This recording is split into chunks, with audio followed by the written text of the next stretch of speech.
A tribal warrior's hound discovered a woman in the dust. Until he saw she was meant for him, Mato Wakapi kept his horse at a steady walk, letting the animal choose the safest ground. The day was bright, but the wind had teeth. It pushed dust across the open land in long, thin waves, like the earth was breathing. Far off, the sky looked clean and blue. Closer, everything seemed soft-edged, blurred by the moving sand. He had ridden this stretch of prairie many times. He knew where the grass grew thick, where the soil turned loose, where the small dips in the ground could hide a cold puddle after rain. He also knew what this place did to people. Out here, the land could feel endless. A traveler could lose direction simply by staring too long at the horizon. Mato rode slightly apart from the main trail, not because he feared people, but because he listened better when he was alone. He liked hearing the small things, birds calling from a distance, the whisper of dried grass, the soft sound of his horse's breathing. Those small sounds often warned him before anything else did. At his side, his hound padded along, head low, ears alert. The dog was large and strong, with a thick coat that caught dust like tiny specks of light. Mato had raised him from a pup. The hound's name was Koda, friend. The name fit. Koda did not pull the leash or chase every scent. He moved with purpose, as if he understood that walking beside a warrior was not a game, but a shared duty. Mato glanced down at him and gave a quiet whistle. Koda's tail flicked once, and his pace matched Mato's horse again. They were not hunting. Mato was not searching for trouble. He was doing something simple, checking the land near the camp, making sure the paths were clear and the water places were safe. It was work that did not bring loud praise, but it kept people steady. The elders said that a strong camp was built on many small efforts, not one great moment. Still, Mato felt restless. It was not fear. It was more like a question he could not name. Some days, a person woke up and the world felt normal. Other days, the world felt like it was waiting for something. Koda stopped. Mato's horse slowed, sensing the change. Mato didn't pull the reins hard. He just held them, calm and loose, and watched the hound. Koda's nose hovered over the ground.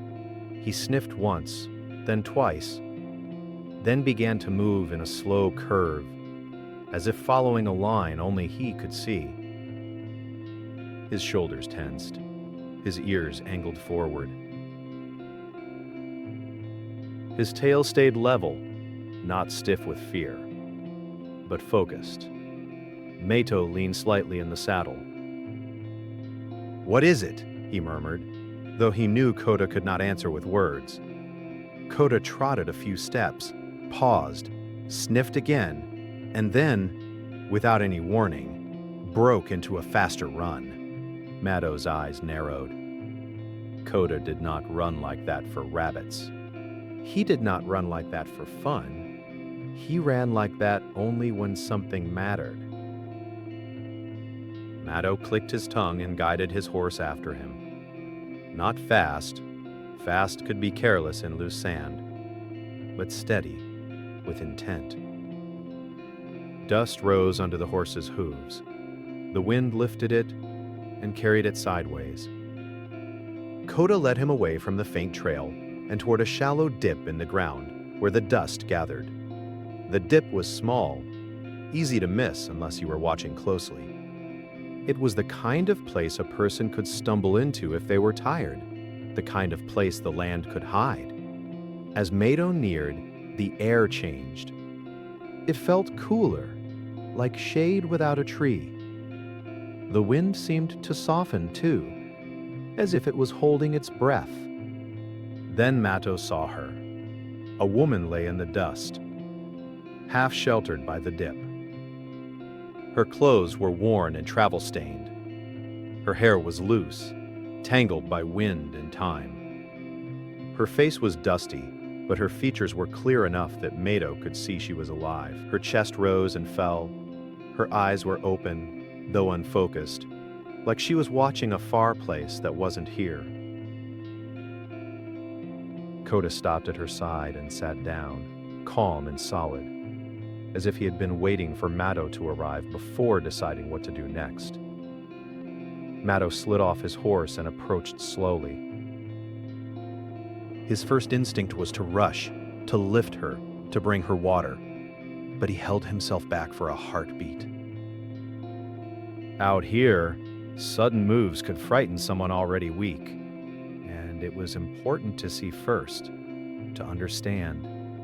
He crouched a short distance away, keeping his hands visible, his posture low.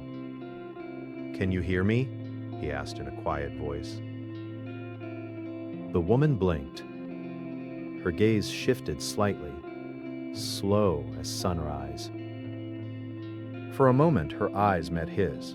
They were dark and tired, but not empty. There was thought in them. She swallowed. Her lips moved, but no sound came. Mato reached for his small water skin. He did it carefully, not fast, letting her see what he was doing. He opened it and held it out. "Small drink," he said. "Just a little." The woman's hand twitched. It lifted, shaky, then fell again as if it weighed too much. Mato moved closer, still careful. He supported her shoulders gently, like lifting a child, like supporting someone who could break, not with force, but with respect. He tipped the water skin so a thin stream touched her lips. She drank a little, not enough to choke, not enough to make her cough, just enough to wet her mouth and remind her body how to accept help. Her breathing steadied. Lakota leaned forward and sniffed her hand, then rested his head near her knee. The dog's calmness seemed to settle the air. The woman's eyes drifted toward him, and her expression changed. A small shift. Less distant, more present. Mato watched that closely. People often trusted animals before they trusted strangers. Out here, trust could be the difference between life and loss. But Mato did not let that thought become heavy. He kept his mind clear. Calm hands. Calm voice. "Where did you come from?" he asked. "Are you alone?" The woman's throat worked again. This time, a sound came out, soft, rough, like wind over dry leaves. I walked." Her voice was faint, but it carried strength. Not loud strength. Quiet strength. The kind that stays even when the body is tired. Mato nodded. "What is your name?" She closed her eyes for a moment, like she was searching for the word inside herself. Then she said, "Ayana." Mato repeated it once, so she knew he heard. "Ayana?" Her eyelids lifted again. She looked at him more clearly now. She didn't smile, but her face relaxed as if something tight inside her had loosened. Mato wanted to ask more. Why she was here, what happened, what she needed, but he did not push her. He had seen people who had been lost in heat and dust. Questions could wait. Safety could not. He looked around. No other tracks near her. At least none he could see in the shifting sand. The wind could hide many things, but the land also spoke in other ways. No sign of conflict, only emptiness and sun. Mato turned back to her. Can you sit? He asked. Ayana tried. Her arms shook, but she managed to lift herself slightly. Mato helped by offering his forearm, not grabbing her. She held on, fingers weak but determined, and rose to a seated position. Dust fell from her clothes in small streams. She took another small sip of water. Then she looked past Mato toward the wide prairie, as if checking if the world still existed behind him. Mato followed her gaze. Nothing moved out there except grass and dust. He felt something strange then, not fear, not danger. A pull, a quiet sense of meaning. As if this moment had been waiting, like a stone in the path that could not be stepped around. He did not say that out loud. Feelings like that were not meant to be thrown into the air carelessly. They were meant to be held, examined, respected. Instead, he said something simple. My camp is not far. We can get you shade and food. You will be safe. Ayana's eyes returned to him. Safe, she repeated, like the word was both comfort and question. Safe. Koda stood and moved a few steps away, then looked back at Mato, ears up. It was the dog's way of saying, "Don't stay here." Mato considered how to move her. She could not ride alone. He could not leave his horse and walk, not with distance and wind. He could not carry her for long. The best way was to help her onto the horse carefully and walk the horse slowly. He shifted closer.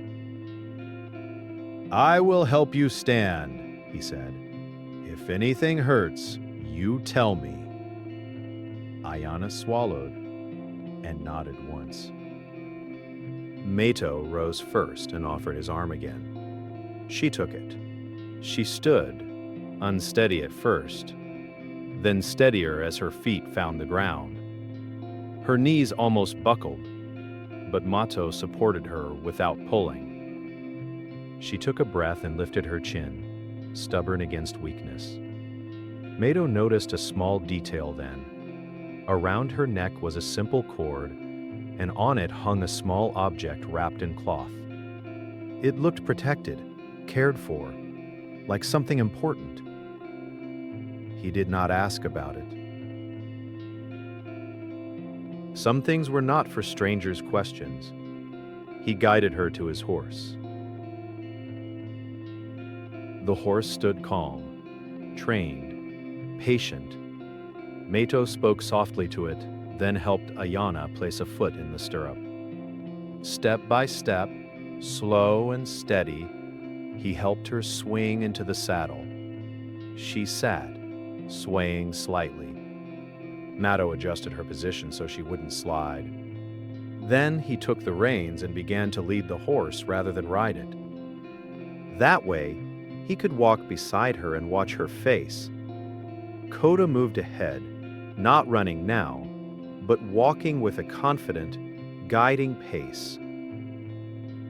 Every so often he glanced back, as if checking that they were following. As they started back across the prairie, the wind eased for a moment. The dust thinned, and the world sharpened. Mato could see more clearly the slope of the ground, the patterns in the grass, the distant line where the land rose toward low hills. Ayana looked down at Mato. Her eyes were more awake now. Why? Why did your hound find me? She asked, voice still weak but clearer than before. Mato glanced at Koda, then back at her. He has a good nose, Mato said simply, and a good heart. Ayana stared at Koda a moment. He sat beside me, she said, almost to herself, like he knew. Matto did not answer right away, because he had wondered the same thing. Coda hadn't acted like he found something random. He had acted like he found something meant to be found. Matto kept walking, the reins loose in his hand. The sun moved slowly overhead. The land stretched wide and quiet around them. And as they traveled, Matto began to understand that this was not just a rescue on the open prairie. This was the beginning of something he could not yet name. A story the wind had carried to him, and that his hound had brought into his path, not with force, not with violence, but with purpose, and with the kind of quiet mystery that makes a person keep walking forward, because staying still no longer makes sense. The walk back to the camp was slow and gentle, like the land itself had decided to move carefully with them. Matto held the reins loosely in one hand and walked beside the horse. His eyes often lifted to Ayanna, watching for any sign of pain or tiredness. She sat upright, though her shoulders still sagged with weariness. The wind played with the loose strands of her hair, and now and then she brushed them from her face. Coda moved ahead, stopping every so often to look back at them. When he was sure they were still coming, he continued forward. It was like he believed this was his path now, too, not just Matto's. The prairie felt different than it had earlier. It was given to me. I try to live up to it. She thought about that.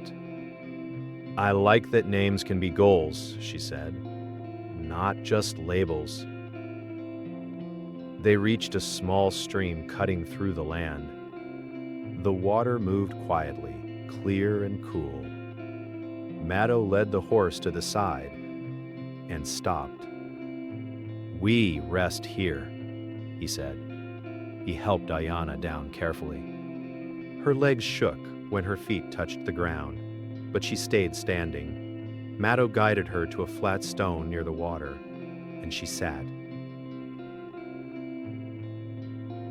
Coda went straight to the stream and drank. Then he stood in the shallow water, letting it cool his paws. Matto filled the water skin again and handed it to Ayanna. This time she drank more, slow and steady. Color returned to her face, little by little.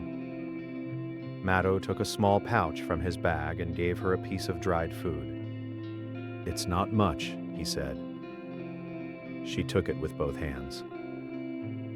"It's enough," she said, and smiled. They sat in the quiet. The sound of water moving over stones filled the space between them. Ayanna touched the small, wrapped object at her neck. Her fingers moved over it like it was a habit, something she did when she felt unsure. Matto noticed, but did not ask. After a while, she said, "Do you think everything happens for a reason?" Matto looked at the stream. "Sometimes the reason shows itself later." She nodded. "I was afraid when I lay in the dust," she admitted. "Not of dying, of being forgotten. Of walking so far and meaning nothing." Matto turned to her then. His voice was steady. "You are not nothing." Ayanna blinked, surprised. "The land does not hide nothing. My hound does not guard nothing. You were found because you matter." Her eyes shone, but she looked away, embarrassed by the feeling rising in her chest. Coda walked out of the stream and shook himself, sending small drops of water into the air. The moment broke, and Ayanna laughed softly. They continued after resting. The camp was closer now. Thin lines of smoke rose in the distance, drifting into the sky. Ayana saw it first. "Is that your home?" she asked. "For now," Matto said. As they neared, people became visible, moving shapes, children running, elders sitting near the fires. The camp was alive, steady, warm. Ayana stiffened on the horse. "What if they don't want me?" she asked quietly. Matto looked up at her. "This camp knows what it means to be found," he said. "You will not be turned away," Coda barked once, like he was announcing their arrival. A few people noticed and came closer. They saw Matto, then Ayana on the horse. There were no loud reactions, no rushing, just careful eyes and calm steps. An older woman approached first. Her hair was gray, braided neatly. Her eyes were sharp but kind. Matto spoke to her quietly. He explained what happened. The woman studied Ayana, then nodded.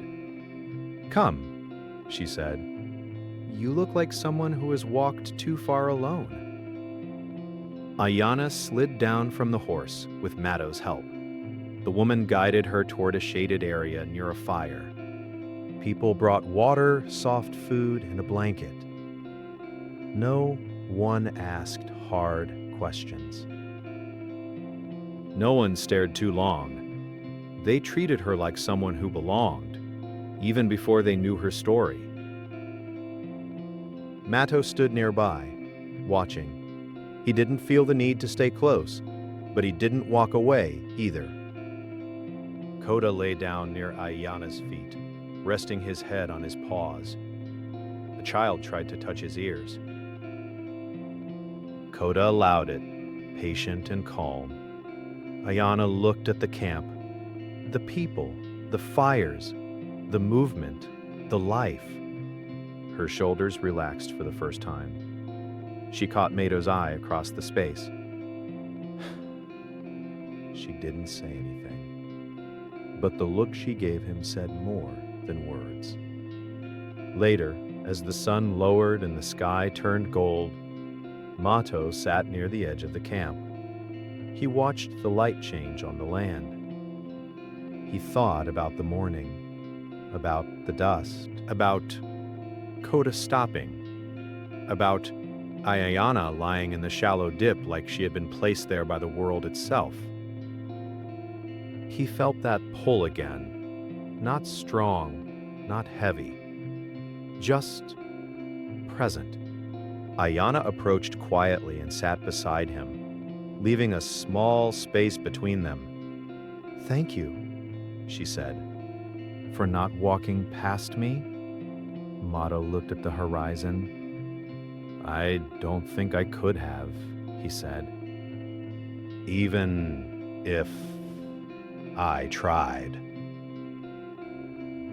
They sat in silence as the sky darkened and the stars began to appear one by one.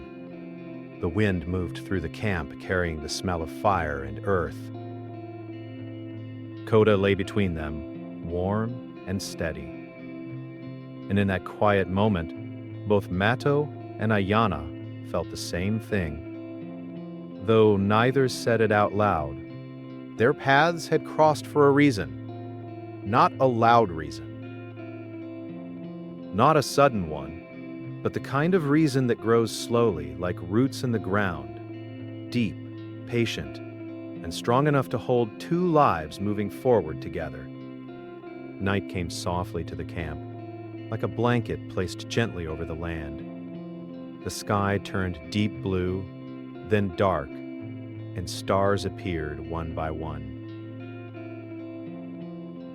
The fire in the center of the camp glowed warm and steady, sending small sparks into the air. The people moved slower now. Children sat close to their families. Elders spoke in low voices. The day's work rested. Ayana sat near the fire, with a blanket around her shoulders. The warmth made her feel heavy in a good way. like her body was finally allowed to rest. Kota lay nearby, his side rising and falling with slow breaths. Mato stood a short distance away, speaking quietly with one of the elders. He did not look at Ayana often, but he always knew where she was. It was like a small part of his mind stayed with her, even when he was focused on other things. The elder's voice was calm. "You found her far from any path," the elder said. "That is not a small thing." Mato nodded. "Kota found her," he replied. "I followed." The elder smiled slightly. "Sometimes we all follow something, even when we think we lead." Mato thought about that as he walked back toward the fire. Ayana noticed him and shifted, making space beside her. He sat down, careful not to crowd her. The firelight moved across their faces, turning shadows into soft shapes. For a while, neither of them spoke. The night sounds filled the quiet. The crack of wood in the fire, the distant call of an owl, the wind brushing through grass beyond the camp. Finally, Ayana spoke. "Your people. They are kind." Mato nodded. "They know what it means to need help." She looked at the flames. "I didn't think I would find a place like this," she said. "I didn't even know I was looking for one." Mato watched the fire too. "Sometimes, we don't know what we're searching for until it finds us." She smiled at that. Not a big smile, a small, thoughtful one. An elder began to tell a story to the children near the fire. His voice was slow and deep.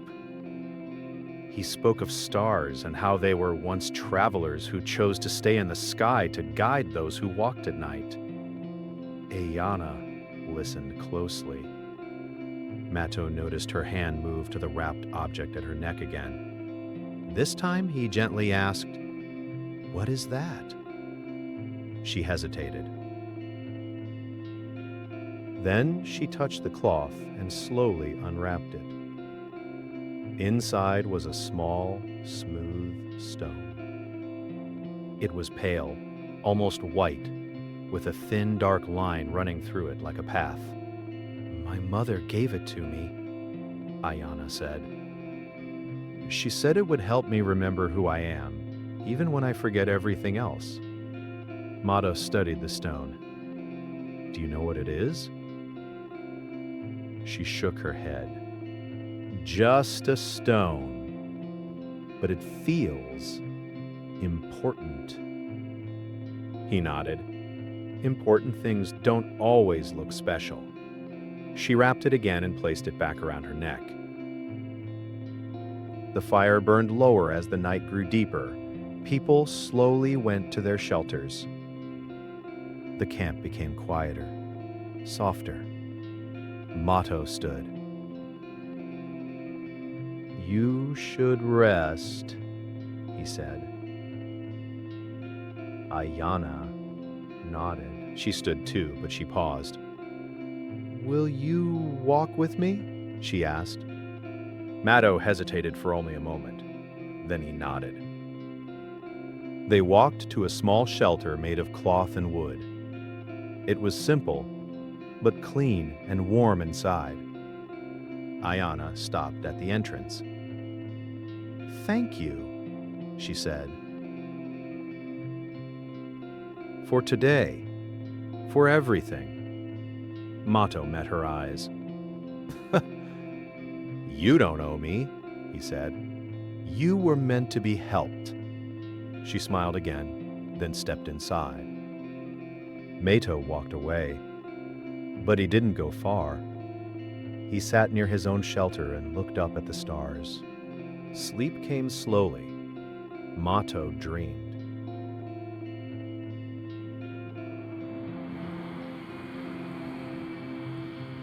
They were not fixed in place.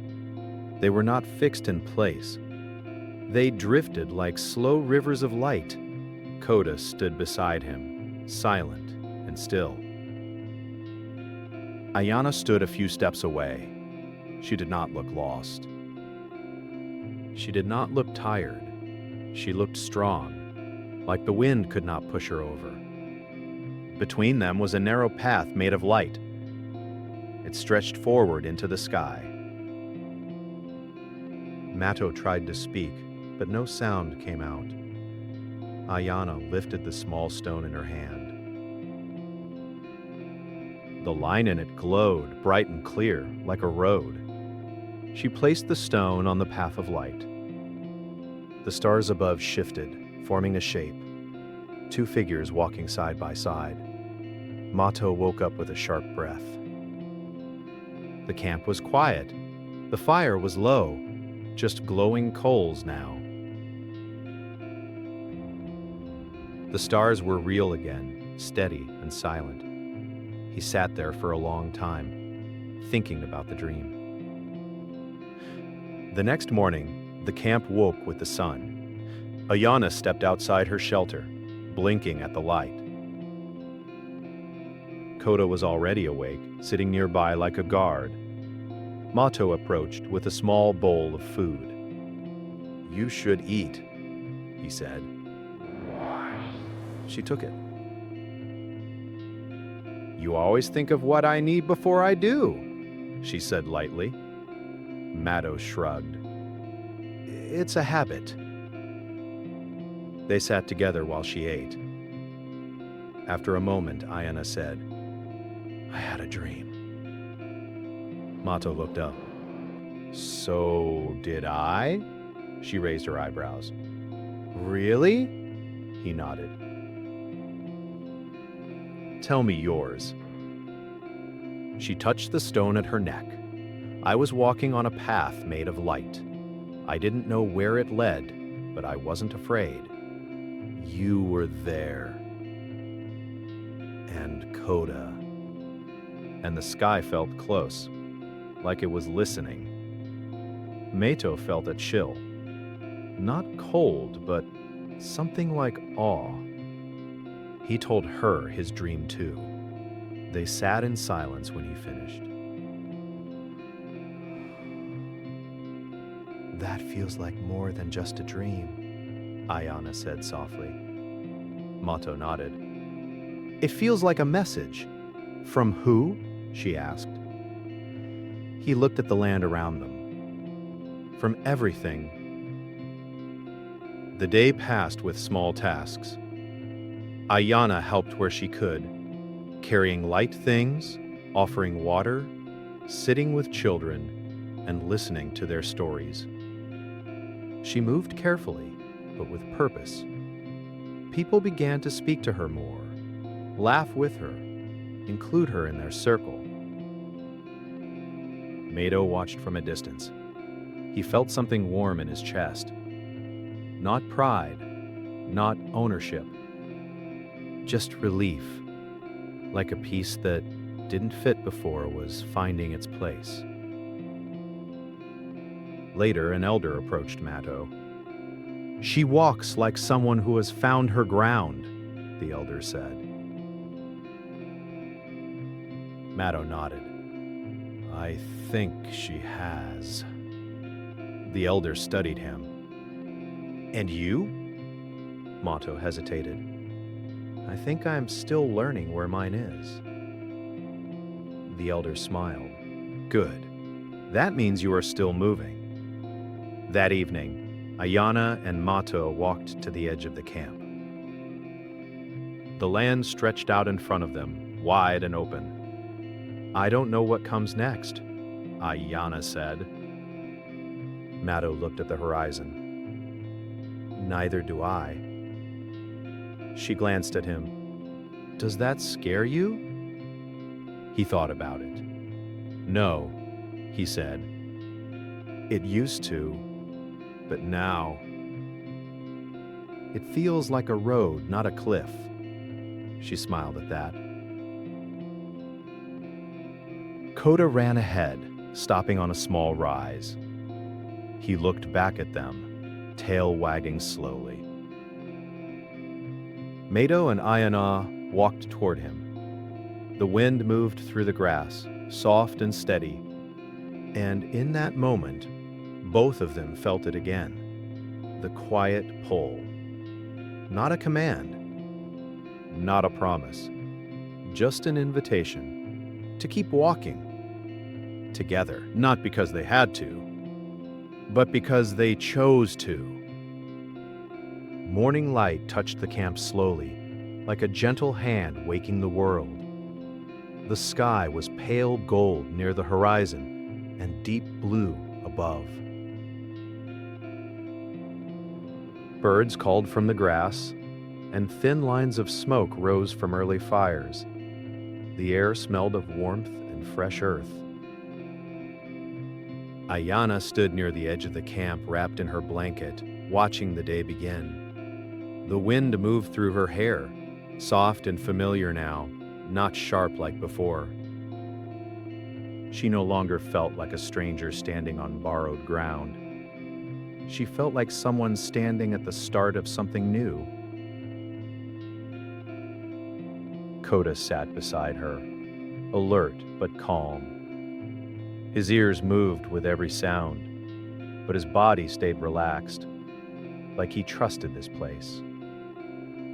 Mato approached, carrying 2 small cups of warm tea. He handed one to Ayana. "Thank you," she said. They stood together, sipping quietly.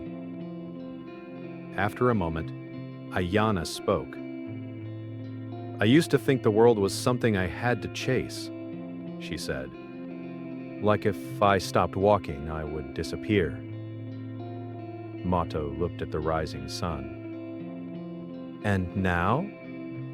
Now I think the world can also meet you halfway," she said. Mato nodded slowly. "That feels right." They watched as people began their day. Children ran past, laughing. An elder sat near the fire, warming their hands. Someone called out a greeting. The camp felt like a living thing, breathing, moving, steady. Ayana turned to Mato. "I don't know if I am meant to stay forever," she said. "But I know I was meant to be here, at least for now." Mato considered her words carefully. "Staying doesn't always mean standing still," he said. "Sometimes it just means walking in the same place for a while." She smiled. "You speak like the elders again?" He smiled back this time. Small, but real. Later that morning, the elders called a gathering near the central fire. People came and sat in a wide circle. Ayana felt nervous, but Mato walked beside her. Lakota followed close, like a quiet promise. One of the elders spoke. "This woman came to us from the open land," they said. "She was found, not taken. She was helped, not claimed. That is the way we respect both people and the world." Ayana felt her chest tighten with feeling. The elder turned to her. "You are welcome here, Ayana. Not as a guest, but as someone who walks with us." Ayana bowed her head. "Thank you," she said. Her voice was steady, even though her heart was full. Mato watched her from the side. He felt something settle inside him. Not ownership, not duty, just connection. The day passed with shared work and simple moments. Ayana helped prepare food. She listened to stories. She laughed with the children. Her movements grew stronger, her steps more sure. Mato worked nearby, fixing a strap, checking tools, guiding Koda when he wandered too close to the cooking area. At one point, Ayana joined him. "You don't talk much," she said. He shrugged. "I listen." She nodded. "I think that's why Koda listens to you." Koda lifted his head at his name, then rested it back down, satisfied. As the sun moved lower, Ayana and Mato walked beyond the edge of the camp again, to the small rise where Koda liked to stop. From there, they could see the wide land stretching out in every direction. The hills in the distance, the path they had walked together, the dust and the wind and the sky that had brought them here. Ayana took the stone from around her neck and held it up to the light. The dark line in it caught the sun, glowing softly. "I think this line is a path," she said. "Not one I have to follow alone anymore." Mato looked at the stone, then at her. "Paths don't disappear when you share them," he said. "They just get wider." She smiled at that. Koda barked softly and ran a short distance ahead, then stopped and looked back, tail wagging. Ayana laughed. "He really does think he leads us." Mato nodded. "Maybe he does." They followed Koda down the gentle slope. The grass brushed against their legs, the wind moved around them, light and warm. As they walked, Ayana spoke. "Before I met you, I thought being strong meant never needing anyone." Mato listened. "Now, I think being strong means knowing when to walk beside someone," she continued. Mato stopped for a moment. He looked at her. "You are strong," he said. "Not because you walked alone, but because you were willing to stop." She felt those words settle deep inside her. They reached a small clearing where the ground was soft and the grass grew thick. They sat down. The sky above them was wide and clear. "I don't know what our story is," Ayana said, "but I like how it feels so far."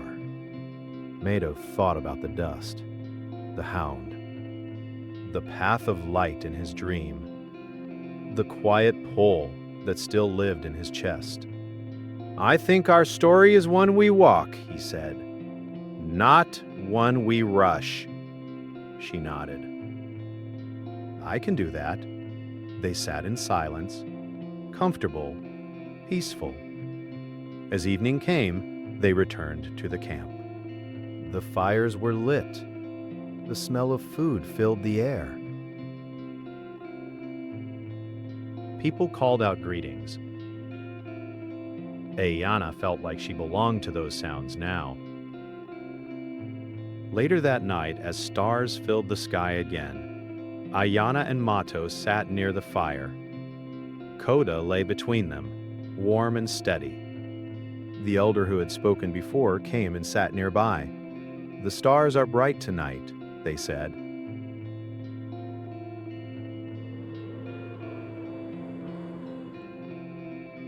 Ayana looked up.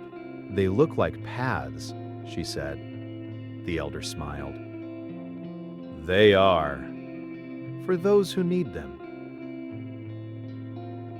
Mato thought of his dream, of the light path, of two figures walking side by side. He glanced at Ayana.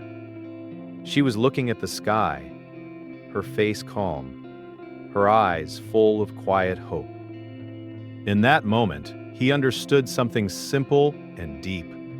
Their meeting was not about being saved. It was not about being chosen. It was about choosing. Choosing to walk. Choosing to listen. Choosing to stand beside someone, not in front, not behind. The fire crackled softly. The wind moved through the camp. Koda lifted his head, looked at both of them, and let out a small, content sound before resting again. Ayana turned to Mato. "Tomorrow," she said, "will you walk with me again?" Mato nodded. "Tomorrow," he said, "and the day after, if you want." She smiled, and this time it was bright. The stars above them shone steady and clear. The land around them rested quiet and wide. And on that open ground, under that endless sky, two paths had become one, not tied by fate, not forced by need, but joined by choice, respect, and the simple, powerful act of walking forward together. Not as a warrior and a woman found in the dust, but as two people who found something stronger. A shared way forward. The dust still moved across the ground, but the wind was softer, warmer. The sky seemed wider. Even the sun felt less sharp, as if it was watching quietly instead of pressing down. Ayana spoke first. "You walk like you know every part of this place," she said. Mato looked ahead before answering. "I grew up here," he said. "My people taught me to listen to the land. The ground tells you where it is safe. The wind tells you when something is coming." She nodded slowly. "I tried to listen too," she said. "But I think I listened to the wrong things." Mato glanced at her. "What things?" Ayana hesitated. Then she said, "Dreams. Feelings. A pull inside me that said I had to go. I didn't know where. I just walked." Mato considered that. "Sometimes the pull inside is not wrong," he said. "Sometimes it just doesn't explain itself." Ayana gave a small, tired smile. "That sounds like something an elder would say." Mato almost smiled back. Almost. They walked in silence for a while. The only sounds were the soft steps of Mato's boots, the horse's slow breathing, and the light panting of Koda as he trotted ahead. The land changed as they went. The ground grew firmer. Small plants appeared, green against the brown dust. A line of low hills rose in the distance, blue and quiet, like they were resting under the sky. Ayana looked around. "It's beautiful," she said. "I didn't notice before. When I was alone, everything just felt empty." Mato nodded. "The land feels different when you don't walk it alone." Ayana looked down at him when he said that. There was something in her eyes. Thought, maybe, or something deeper, but she didn't speak. After some time, Ayana asked, "What is your name?" "Mato Wikahapi," he said. She tried to repeat it slowly. "Mato? Why have..." He nodded. "That's close." "What does it mean?" she asked. "Bear Star," he said. Her eyes widened slightly. "That's a strong name." Mato shrugged.